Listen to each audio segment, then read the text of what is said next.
Bismillahirrahmanirrahim. Assalamualaikum warahmatullahi wabarakatuh. Kita masih ada di pengantar surat Al-Kahfi dan kita mencoba melihat suasana turunnya surat Al-Kahfi.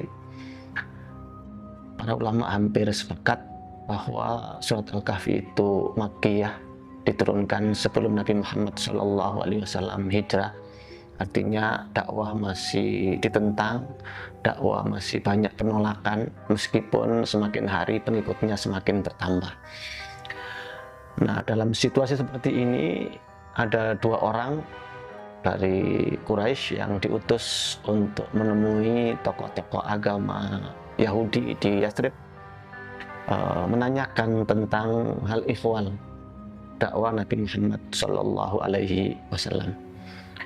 Nah, ketika ditanya tentang hal itu, maka para tokoh agama Yahudi ini menyarankan kepada orang-orang Quraisy agar bertanya kepada Muhammad SAW tentang tiga hal. Yang pertama, bertanya tentang bagaimana berita para pemuda yang meninggalkan kampungnya karena diintimidasi, ditindas oleh penguasa atau yang punya otoritas pada saat itu, sebab para pemuda ini beriman kepada Allah Subhanahu wa Ta'ala. Yang kedua, tentang seorang raja, seorang yang punya otoritas dan dia mobile gitu ya, sehingga berjalan dari timur ke barat, dari barat ke timur. Siapa dia dan gimana kabarnya? Kemudian yang ketiga, ditanya tentang roh, tentang hal ihwal roh ini.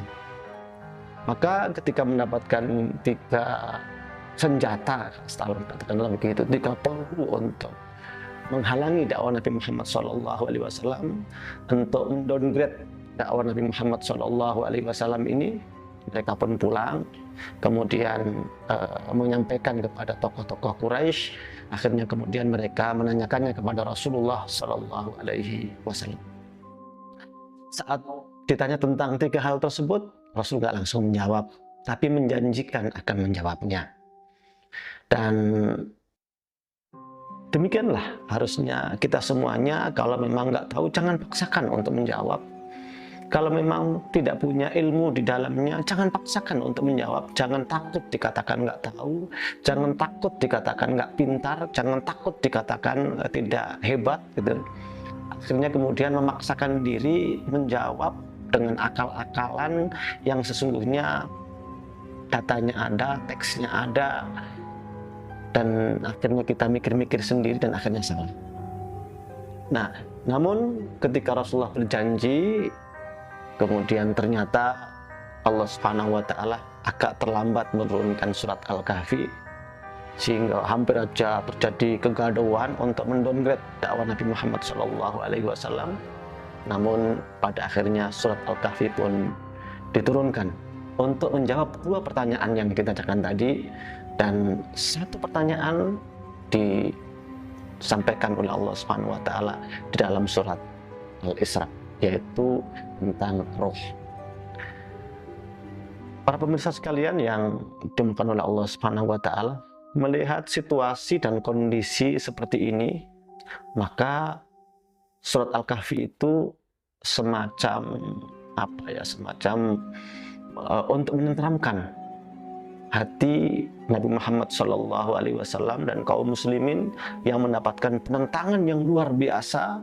Maka dengan surat Al-Kahfi ini mereka tahu bahwa dakwah itu ditentang juga di zaman dahulu, dan dakwah itu juga pernah menang, dakwah itu pernah berjaya, dan sekaligus memberikan warning, nanti kalau dakwah kalian ini berjaya, kalian menang, jangan lupa pada visi utama, jangan lupa pada tujuan utama kita berdakwah, jangan lupa pada orientasi utama kita mengamalkan Islam, memperjuangkan Islam, yaitu ingin dapat keridhaan Allah Subhanahu wa Ta'ala dan ingin dapat berjumpa serta melihat Allah Subhanahu wa Ta'ala nanti di surga yang paling tinggi dan paling tengah.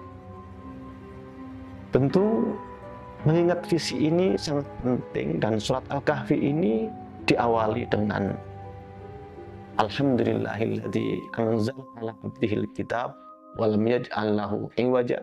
Alhamdulillahilladzi anzala ala abdihil kitaba wa lam yaj'al lahu iwaja. Dan ditutup dengan Qul innama ana basyarum mislukum yuha ilayya annama ilahukum ilahu wahid. Faman kana yarju liqa'a rabbih falyamal amalan shalihan wa la yusyrik bi ibadati rabbih ahada. Artinya, kalau hari ini kalian masih berjuang, kalau hari ini kalian masih berkorban, kalau hari ini kalian masih dalam kondisi lemah, maka kalian pasti nanti akan mendapatkan kejayaan di masa yang akan datang. Namun kejayaan itu jangan mengubah orientasi dakwah kita. Saat ada kemenangan, tetaplah orientasi dakwah kita ingin dapat ridho Allah Subhanahu wa taala. Manfaatkan kemenangan itu untuk lebih mendekat kepada Allah Subhanahu wa taala. Ketika dapat kekayaan, keuntungan materi, tetaplah berdakwah di jalan Allah Subhanahu wa taala, dan gunakan keuntungan materi itu untuk mengoptimalkan perjuangan dan pengorbanan kita dalam rangka mendekat kepada Allah Subhanahu wa taala. Ketika dapat ilmu, dapat prestis, dapat kedudukan, dapat posisi di tengah masyarakat, jangan jumawa.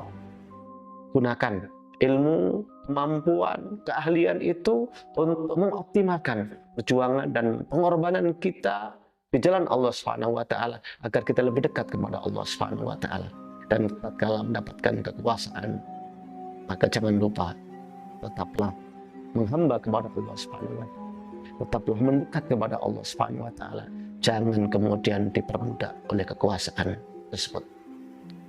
Dan ini menarik karena disampaikan di masa-masa berjuang dan belum ada tanda-tanda kemenangan tiba, yaitu di Mekah. Namun keyakinan akan datangnya kemenangan itu terus ada dalam diri para sahabat, dan itu terus dipompakan oleh Rasulullah SAW melalui wahyu Allah Subhanahu wa taala, di antaranya surat Al-Kahfi ini. Wassalamualaikum warahmatullahi wabarakatuh.